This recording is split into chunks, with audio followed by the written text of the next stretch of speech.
하속들과 함께 앉아 불을 쬐더라. 아멘. 여기 뭐라고 했죠? 고난에서 어디까지 가야? 고난에서 어디까지 가야 된다고요? 십자가까지 가야 무엇이 완성된다고요? 부활이 완성됩니다. 여러분, 우리가 고난에까지는 가는데 십자가를 못 지는 신앙인이 있어요. 고난까지는 갑니다. 어떤 힘든 물질의 어려움, 병의 어려움, 자녀들의 어려움, 사업의 어려움, 직장의 어려움까지 돼 죽는 데까지는 안 가요. 너 죽을래? 거기까지는 안 갑니다. 이게 우리 지금 이 시대의 신앙에 있어서 결핍이라면 결핍이에요. 조금 어려워도 신앙생활 합니다. 조금 사업이 망해도 교회 나와요. 몸이 아파도 교회 나온다니까요. 근데 생명과 진짜 직결될 때 그때 예수님을 따르느냐? 아니, 그 생명이 그냥 스스로 내가 잘못해서가 아니라 예수를 위하여 죽어야 될 자리에 갈 수 있느냐, 그 말이죠. 생명은 못 버립니다. 생명과 같은 자식 버릴 수 있어요? 생명과 같은 아내와 남편 버리고 신앙생활 할 수 있어요?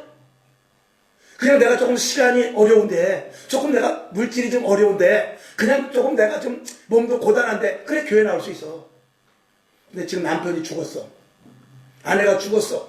자식이 죽었어. 아니, 교회 가면 내가 그 사람이 죽어. 그래도 올 수 있냐 이거죠.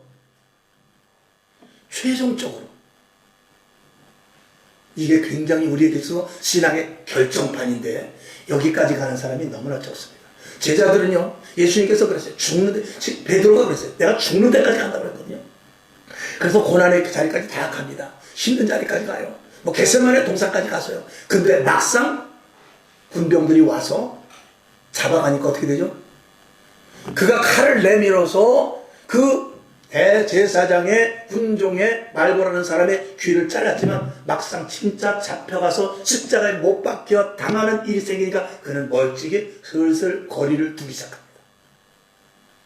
결국은 죽으니까 어떻게 되죠? 죽는 자리, 십자가 자리 앞에는 아무도 없고, 그리고 그 안에 요한이라는 사람 하나밖에 없습니다. 그리고 은혜 받았던 여인과 어머니밖에 없습니다. 이미 예수님은 죽습니다. 그리고 죽었어요. 그러니까 제자들은 그 자리는 안 가는 것입니다.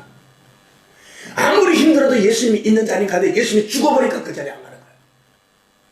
이제 끝났구나. 예수님 죽으면 끝이지 뭐. 안 가죠. 너 죽어. 내가 죽으면 무슨 소용이 있습니까? 안 가죠. 안 합니다.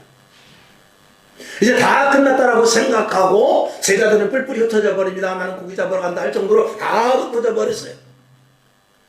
그랬을 때 누가 오느냐? 아리마대 요셉과 그리고 니고데모가 죽은 자리에 오게 됩니다. 살아있을 때 오지 왜 죽어서 옵니까? 저 같으면 죽은 다음에 안 갈 것 같아요. 그러나 이 아리마대 요셉이나 니고데모는 예수님이 죽었지만 그를 인정하고 있는 거예요. 왜? 하나님의 아들이심을 믿고, 그리고 니고데모는 거듭남의 비밀에 대해서 알았고, 그리고 하늘나라를 기다리는 자였기 때문에 그는 예수님은 죽었지만 예수 그리스도 하나님의 길은 영원하다, 그것을 안 거죠.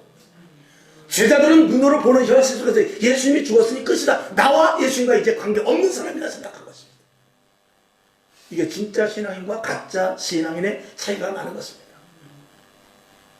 오늘 교회를 폐쇄하고 문 닫았을 때, 교회가 어려움에 대해서 문을 재정적으로 어려워서 문을 닫든지, 국가에서 어떤 시행이 있어서 문을 닫든지, 아니면 환란과 역경 속에서 전쟁이 나서 문을 닫든지, 그랬을 때 여러분의 신앙은 과연 어떻게 될 것이냐?